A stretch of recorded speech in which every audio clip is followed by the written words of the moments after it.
Hi friends, అందరికీ నమస్తే. అందరూ బాగున్నారా? నేను కూడా చాలా బాగున్నానండి.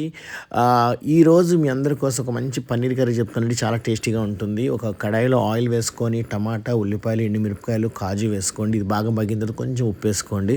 తర్వాత అల్లం వెల్లుల్లి పేస్ట్ అప్పటికప్పుడు మనం దంచుకొని చాలా బాగుంటుంది అన్నమాట. తర్వాత ఇదంతా కలిపి ఒక మంచి ఫైన్ పేస్ట్ చేసుకోండి. తర్వాత మళ్ళీ కడాయి పెట్టుకొని సాజీరా, దాల్చిన చెక్క అండ్ ఒక బిర్యానీ ఆకు వేసుకోండి. ఇది కొంచెం వేగిన తర్వాత మనకి ఇప్పుడైతే అయిపోయిన పేస్ట్ తీసుకొని ఇందులో వేయండి.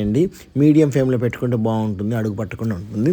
అది బాగా వేగిన తర్వాత కొంచెం పసుపు, కుంకుమ కాదు కారము, ధనియాల జీలకర్ర పొడి వేసుకోండి. కొంచెం ఉప్పు కూడా ఆల్రెడీ మనం వేసుకున్నాము. తర్వాత మనం సాఫ్ట్గా ఉన్న పన్నీర్, హెరిటేజ్ కానీ లేదా సిద్ పన్నీర్ తీసుకొని చాలా బాగుంటుంది. ఇలా చిన్న చిన్న ముక్కల కోసం వేసుకొని కొంచెం వాటర్ వేసుకొని కొంచెం మగ్గనివ్వండి. తర్వాత కస్తూరి మేతి పెన మీద వేపుకొని అది కొంచెం పౌడర్లా చేసుకొని చేత్తో అది వేసుకోండి. వేసుకున్న తర్వాత కొంచెం కాజు వేసుకోండి, ఇంకా బాగుంటుంది. ఆ కాజు వేసుకున్న తర్వాత గరం మసాలా అంటే ఇంట్లో చేసిన మసాలా వేసుకోండి. మీకు నచ్చితే డాబా స్టైల్గా కావాలంటే కొంచెం షుగర్ వేసుకోండి, ఇంకా బాగుంటుంది.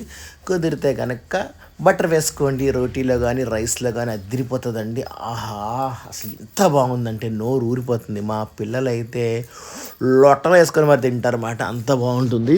చాలా బాగుంది. సో ప్లీజ్ సబ్స్క్రైబ్ చేయండి, లైక్ చేయండి, షేర్ చేయండి. మంచి మంచి వీడియోస్ మీ ముందుకు వస్తాను. నేను మీ Jabardasth Harikrishna. Love you all. Thank you for supporting మీ. ఆహా, ఓహో, ఏహే, నిజంగా చెప్తున్నా, చాలా టేస్టీగా ఉంటుంది. మీ అందరికీ తెలుసు కదా ఈ మంచి భోజనం ప్రియుడిని. సో మీరు కూడా సింపుల్గా ట్రై చేయండి. బయట ఫుడ్ని అవాయిడ్ చేయండి. బై.